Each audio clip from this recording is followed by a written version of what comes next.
যখনই আয়নার সামনে দাঁড়ায়, একটা রঙিন মাছরাঙার আত্মহত্যার ছবি ভেসে ওঠে। আমি প্রতিবার ভাগ হয়ে যাই দুভাগে, সপক্ষ আর বিপক্ষ।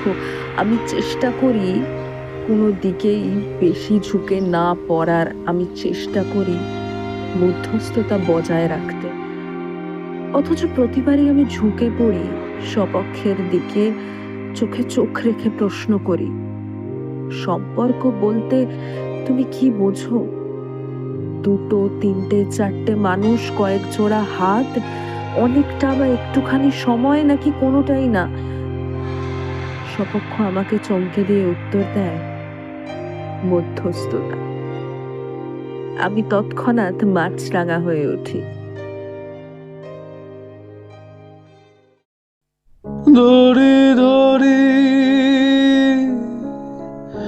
মনে করি ধরা দেয় না মোরে একজন,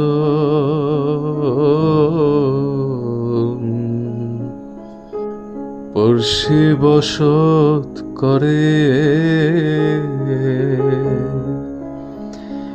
আছে বাড়ির কাছে হারসিনগর। ও পড়শি বসত করে, আমি একদিনও না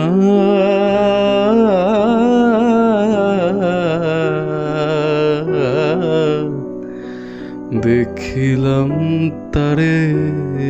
আমার ভিতরে একটা ঘর আছে, কোনো দরজা জানলা নেই, শুধু একটা কাঠামো, সেখানে কারো অনুপ্রবেশ নেই। তবে মাঝে মধ্যে ভুল করে, ভুল করে ঢুকে পড়ে কেউ কেউ। কিছুক্ষণ বসে, তারপর উঠে চলে যায়। আসলে শূন্য ঘরে মানুষ থাকতে পারে না।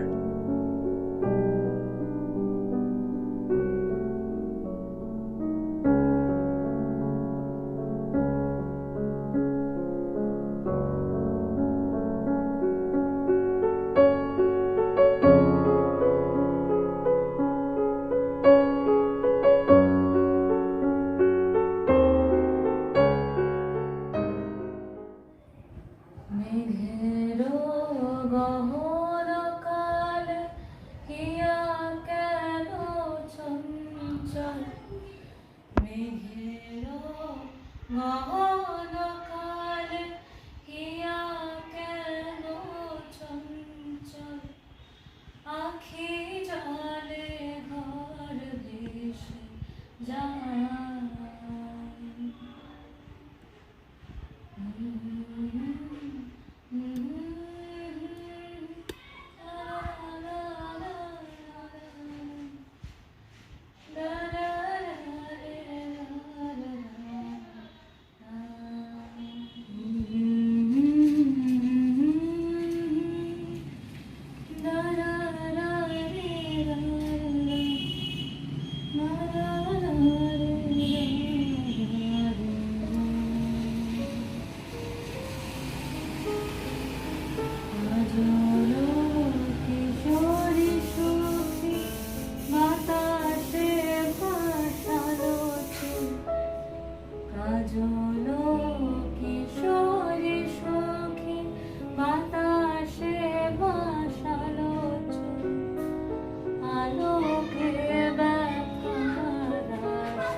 সেইটুকুই আমার কথা।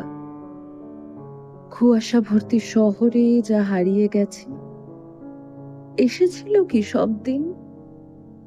আর আমি লিখতে চেয়েছিলাম, লড়িয়ে দিয়েছিলাম নিজেকে। আমার সেই কবিতাগুলো আজ কাঁধ হয়ে পড়ে আছে। আর কবেকার একটা বৃষ্টি পড়ে চলেছে যে আজ, আর কবেকার একটা কিশোর ছুটে আসছে যে কত বছর ছবিটা আমি রুদ্ধশ্বাসে দেখতে থাকি। আর ব্যাকরণ পড়াই দীর্ঘশ্বাসের থেকেও লম্বা এই জীবনটাকে আমি শেষ পর্যন্ত টিকিয়ে রাখি।